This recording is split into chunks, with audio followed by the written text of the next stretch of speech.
Oh boy. I just have to get to the end of that hall, through that door, and I can get out of here. Okay, let's go. Ah! What is up, guys? This is EyeAtomic here. Welcome back to another video. Today I have a tutorial for you guys. I'm going to be showing you guys how I did that jump scare right over there. I always like having a sword so I don't break anything. Watched.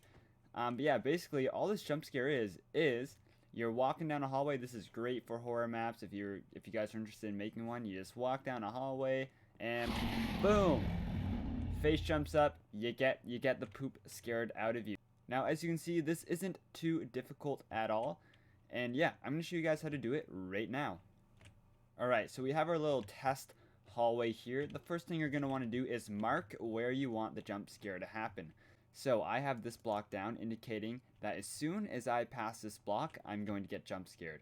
Now, once you have the block indicated, what you're going to do is come underneath it, go 3 down like that. You can break those 2. And now you're going to actually have to give yourself a command block. I do want to say I am in the Bedrock edition right now. This will also work on Java, but if you would like to see a Java edition version of this, definitely let me know down below, and I will do that right away because it will be a little bit different from Bedrock, but for the most part, it will be the same. But anyways, we're just going to do /give @p command block. And that is how you get your hands on a command block. Now, on this block right here, what you're going to want to do is place down a command block. Right away, we're going to switch that over to repeat and always active. Just like that. Now we're just going to come out to, we're actually going to come out 9. So 1, 2, 3, 4, 5, 6, 7, 8, 9. Just like that. Place a comparator and a repeater. Now, inside the command block, what you're going to do is put test for @p r equals, I like to do 5. You guys can make this number whatever you want. Basically, this number right here is the block range that the command block is going to detect a player. So basically, the lower this number is, the more accurate it's going to be. The higher the number is, the less accurate that it's going to be from this block. So for example, if we can see our comparator, as we get close to the command block, the comparator will go off. That means that it's detecting us as a player as we get close. If we were to make this something like 2, now 2 is too low, so do not put it at 2. As you can see, we have to get super close for that to go off. And the number is actually too small. As you can see, it's not detecting us, so definitely don't put it at 2. If you would like to, you can put it at 3. And as you can see, if we stand on this block, it is detecting us. I just don't like putting it at 3 because if we're like running along the sides here, there are some blind spots where the command block will not detect you, as you can see. But if we come in here, it will. So personally, I like having mine at 5. Basically, however wide your hallway is, like as you can see, my hallway is 1, 2, 3, 4, 5. However wide your hallway is, just put that number, so just to make sure that there are no blind spots pretty much. Once we're down here, we're going to place 2 command blocks just like that and put 2 pieces of redstone dust right on top of each other. Inside of this first one, we're actually going to type play sound. Now guys, just type exactly what I'm typing for these command blocks and your jump scare will work perfect. So put play sound mob dot ender dragon dot growl. Then you're going to put @p, and then this is going to be your coordinates. So basically, if you put this down, it's going to be exactly where the command block is. This will work fine. What I like to do is come to the middle one and put 2.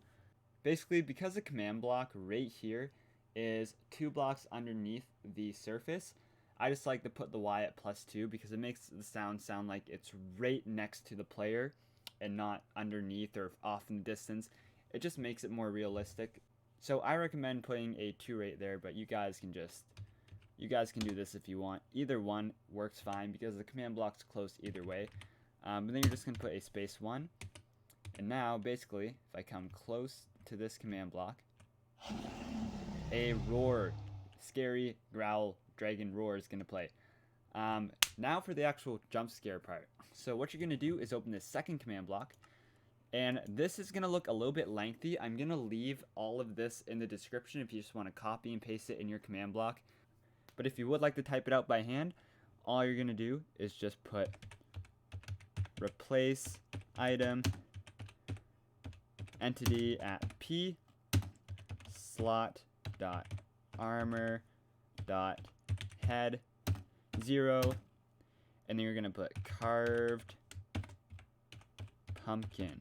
So carved pumpkin space 1 space 0. Now what this is doing right here is it's going to put a carved pumpkin on your head.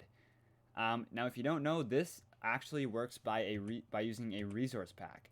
So if we quickly go into our resource packs, if you don't know, when you put a carved pumpkin on your head, you kind of get this glare effect. It makes it look like you're looking through the pumpkin. So what I did is I made my own resource pack, and I changed that glare to be a scary face. And I will leave a link to this resource pack down below, and I'm also going to show you how to edit it later on so that you can put any face you want in there.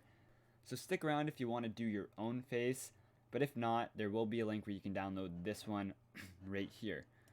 But anyways, let's just reactivate this, and as you can see, it puts a pumpkin on our head.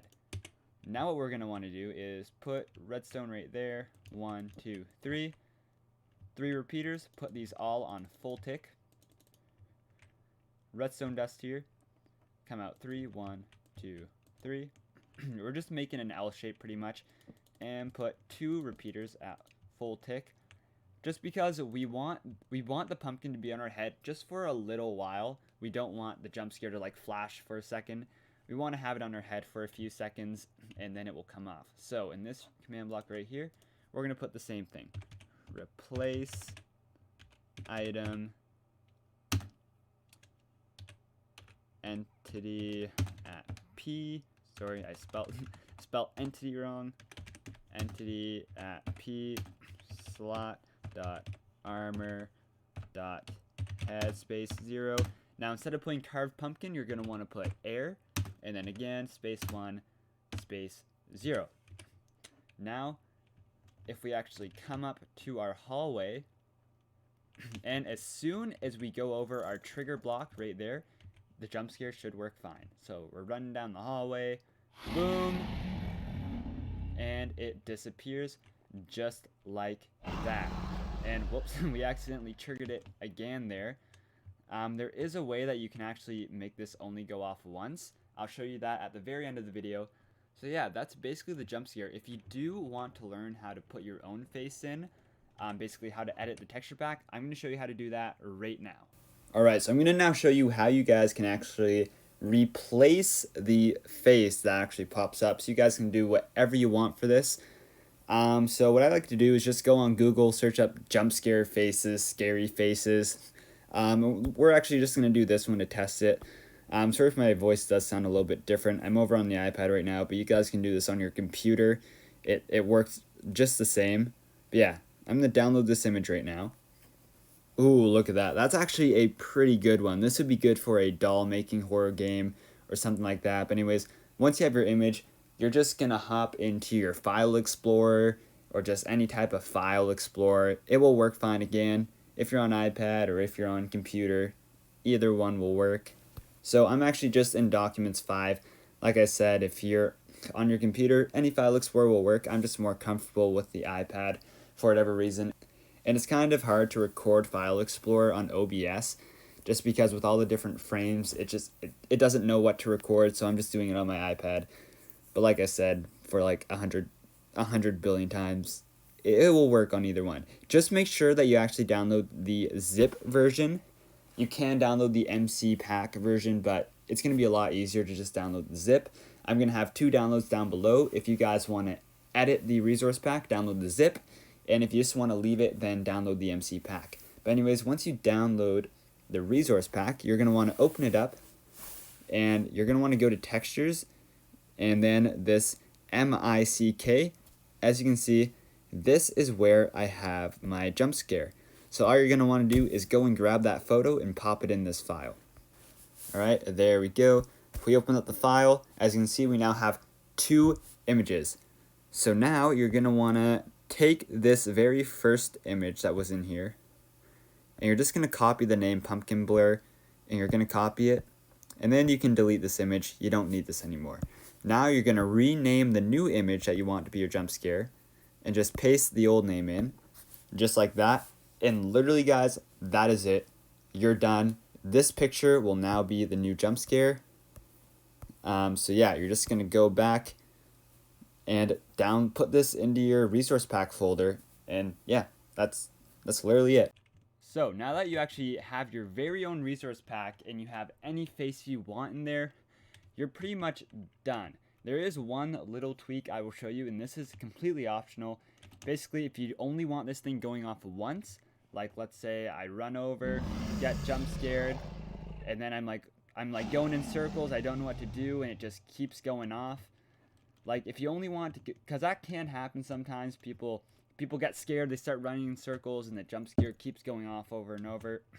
I will show you how to do that. All you're gonna do is it's real easy. All you do, break these 2 blocks, come out here, come to out, do that, and do that.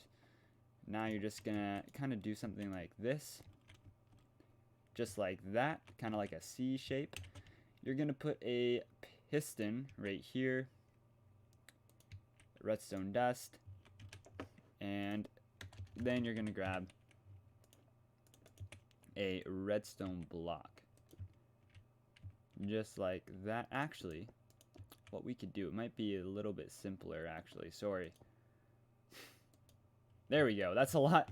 Sorry guys, that's a lot more efficient. So if you only want this thing going off once, all you have to do is this little formation right here. Basically the piston's gonna push the redstone block there, and it's not gonna pull it back, so it can only go off once, really. So if we run over, boom, it goes off. Now if we go back, it no longer goes off. So that's just a little tweak. It's completely optional. I personally like doing this. I find it just makes the map a little bit more cleaner, not having it constantly going off. But yeah, anyways, that's going to conclude this video. Hopefully you guys did enjoy. If you did enjoy, definitely make sure you smash that like button. Also share the video with your friends if they would like to know how to do this. And yeah, subscribe to the channel if you're new. It would greatly be appreciated. And I will see you guys in the next one.